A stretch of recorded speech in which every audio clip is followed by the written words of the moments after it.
அனைவருக்கும் வணக்கம். இன்னைக்கான வீடியோ பதிவில் நாம் பார்க்க போகிற ரொம்ப முக்கியமான ஒரு பயனுள்ள தகவல் என்ன அப்படின்னு பார்த்தீங்கன்னா, இந்த உலகத்தில் பார்க்கும்போது பல்வேறு வகைகளில் மக்கள் வறுமையில் வாடிட்டு தான் இருக்காங்க அப்படின்னு சொல்லலாம்.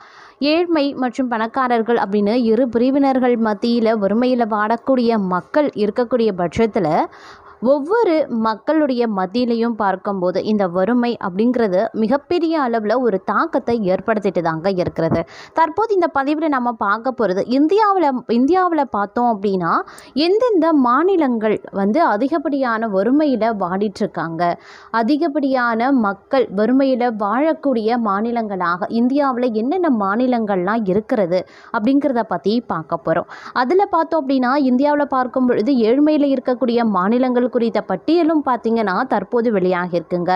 இந்தியாவிலேயே அதிக மக்கள் தொகை கொண்ட மாநிலம் அப்படின்னு பார்த்தீங்கன்னா உத்தரப்பிரதேசம் அப்படின்னு சொல்லலாம். உத்தரப்பிரதேசத்தில் 32.1% பேர் ரூபாய் 250க்கும் குறைவான வருமானத்தில் வாழ்ந்துட்டு வந்துட்டு இருக்காங்க. உலக அளவில் பரந்த பொருளாதார பன்முகத்தன்மை கொண்ட நாடா இந்தியா விளங்கி வந்துட்டு இருக்கு. அது மட்டும் இல்லாமல் செழிப்பான பெருநகர மையங்களையும் கொண்டு இருக்கிறது அப்படின்னு சொல்லலாம். அந்த வகையில் பார்த்தோம் அப்படின்னா கடந்த பிப்ரவரி 1 தாக்கல் செய்யப்பட்ட மத்திய பட்ஜெட்டில் பார்த்தோம் அப்படின்னா கடந்த 10 ஆண்டுகளில் நம்மளுடைய நாட்டினுடைய வளர்ச்சி சாதனைகள், கட்டமைப்பு சீர்திருத்தங்கள் உலக நாடுகளுடைய கவனத்தை ஈர்த்துள்ளதாகவும் இந்த காலகட்டத்தில் தான் இந்தியாவினுடைய திறன் மீதான நம்பிக்கை வளர்ந்துள்ளது அப்படின்னும் நிதியமைச்சர் நிர்மலா சீதாராமன் சொல்லியிருந்தாங்க. ஆனாலும் வளர்ச்சியை விரைவுபடுத்துதல் உள்ளடக்கிய வளர்ச்சியை பாதுகாக்கிறது, தனியார் துறை முதலீடுகளை ஊக்குவிக்கிறது, வளர்ந்து வரக்கூடிய நடுத்தர வர்க்கத்தினரினுடைய செலவின ஆற்றலை மேம்படுத்துறது, இவற்றுக்கான அரசின் முயற்சிகளை இந்த ஆண்டு பட்ஜெட் எடுத்துக்காட்டுவதாகவே தெரிவித்தும் இருந்தாங்க. பல்வேறு துறைகளில் குறிப்பிடத்தக்க முன்னேற்றம் இருந்தாலும் சில மாநிலங்கள் குறைந்த தொழில்துறை வளர்ச்சி, போதுமான உள்கட்டமைப்பு இல்லாமல் இருக்கிறது மற்றும் சமூக பொருளாதார சவால்கள் போன்ற காரணத்தால் பல மாநிலங்கள் தொடர்ந்து பொருளாதார நெருக்கடிகளை எதிர்கொண்டு தான் இருக்கு. அந்த வகையில் இந்தியாவினுடைய 10 ஏழ்மையான மாநிலங்கள் குறித்த பட்டியல் தற்போது வெளியாகி இருக்கிறது. அவற்றினுடைய பொருளாதார போராட்டங்களுக்கு பின்னாடி இருக்கக்கூடிய காரணங்களையும் அவற்றின் நிலைமைகளை மேம்படுத்த மேற்கொள்ளப்படக்கூடிய முயற்சிகளையும் பகுப்பாய்வு செய்யப்பட்டிருக்குங்க. இந்தியாவினுடைய ஏழ்மையான மாநிலங்களில் ஒன்றான பீகாரில் தனிநபர் மொத்த உள்நாட்டு உற்பத்தி தோராயமாக ரூபாய் 46,000 அப்படின்னு சொல்லலாம். தற்போது பார்க்கும்போது இந்தியாவில் பல்வேறு கலாச்சாரங்களை கொண்ட ஒரு பன்முகத்தன்மை வாழ்ந்த நாடு அப்படின்னு சொல்லலாம். இந்த பன்முகத்தன்மை அப்படிங்கிறது மக்களினுடைய வாழ்க்கை முறை, மொழி, உணவு பழக்கங்கள் மற்றும் பொருளாதார நிலை அப்படின்னு அனைத்திலையுமே பிரதிபலிக்குங்க. இந்தியாவினுடைய ஒட்டுமொத்த பொருளாதார வளர்ச்சிக்கும் சில மாநிலங்கள் பெரிய பங்களிப்பை அளித்து வருது. அதே நேரத்தில் சில மாநிலங்கள் கடுமையான பொருளாதார சிக்கலையும் வறுமையையும் எதிர்கொள்கிறது அப்படின்னு சொல்லலாம். தொழில் மையமாக்குதல் இல்லாமல் இருக்கிறது, வேலை இல்லாமல் இருக்கிறது, போதுமான உள்கட்டமைப்பு இல்லாமல் இருக்கிறது போன்ற காரணத்தால் சில மாநிலங்கள் அதிக வறுமை விகிதங்களை கொண்டிருக்கு. பல மாநிலங்களில் குறிப்பாக கிழக்கு மற்றும் மத்திய இந்தியாவில் மக்கள் தொகையில் பெரும் பகுதியினர் வறுமை கோட்டுக்கு கீழே தான் வாழ்ந்துட்டு இருக்காங்க அப்படிங்கிறதும் குறிப்பிடத்தக்க ஒரு விஷயம். இந்தியாவில் வறுமையின் பிடியில் சிக்கியிருக்கக்கூடிய மாநிலங்களினுடைய பட்டியலை வெளியிட்டிருக்காங்க. அரசாங்க முயற்சிகள் மற்றும் நலத்திட்டங்கள் இருந்த போதிலும் இந்த மாநிலங்களில் வறுமை நீடிக்குது. இருந்தாலும் இந்த மாநிலங்கள் கடந்த சில ஆண்டுகளில் தங்களுடைய வறுமைகளில் இருந்து குறிப்பிட்ட அளவு மக்களை வெளிக்கொண்டு வந்திருக்காங்க. இந்த பதிவில் வறுமையில் இருக்கக்கூடிய டாப் 10 இந்திய மாநிலங்கள் என்னென்ன அப்படிங்கிறத தெரிஞ்சுக்கப்புறம்.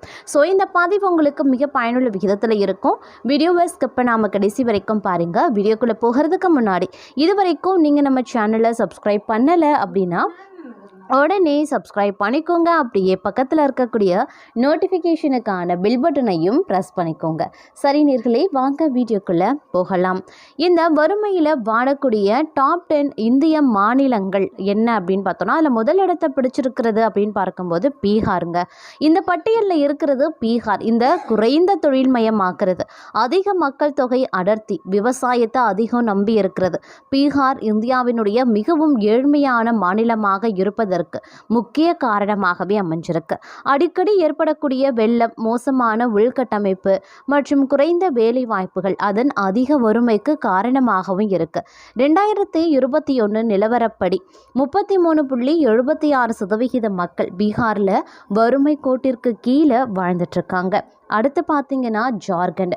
கனிம வளங்கள் நிறைந்த மாநிலமாக இருந்த போதிலும் மோசமான நிர்வாகம், தொழிற்சாலைகள் இல்லாமல் இருக்கிறது மற்றும் மோசமான உள்கட்டமைப்பு காரணமாக ஜார்க்கண்ட் கடுமையான வறுமையை எதிர்கொள்கிறாங்க.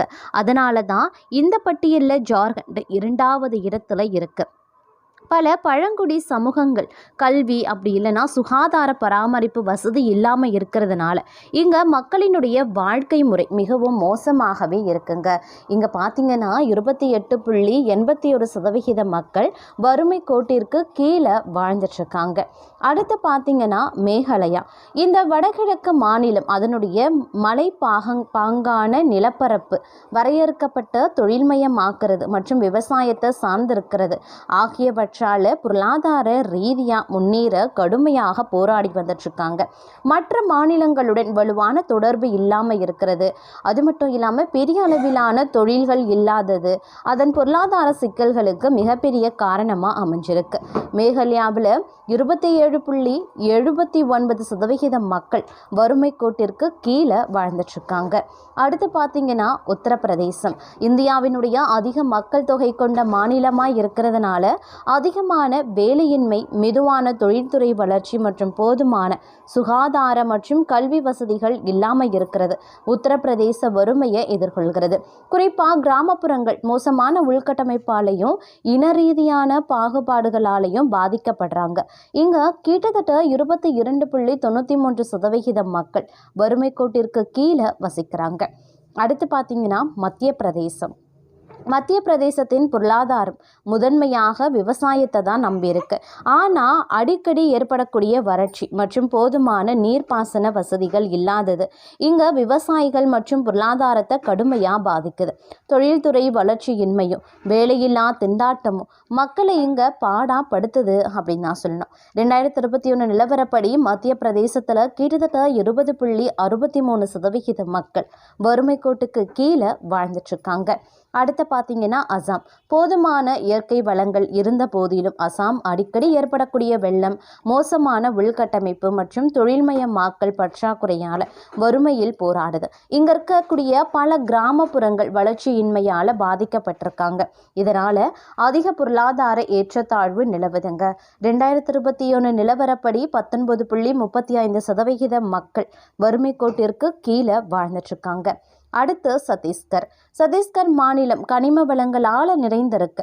ஆனாலும் அதன் பழங்குடி சமூகங்கள் பல வளர்ச்சியடையாத தொழில்கள் மற்றும் நக்சல்களால் பாதிக்கப்பட்ட பகுதிகளில் ஏற்படக்கூடிய மோதல்கள் காரணமாக வறுமையில் வாழ்ந்துட்டுருக்காங்க.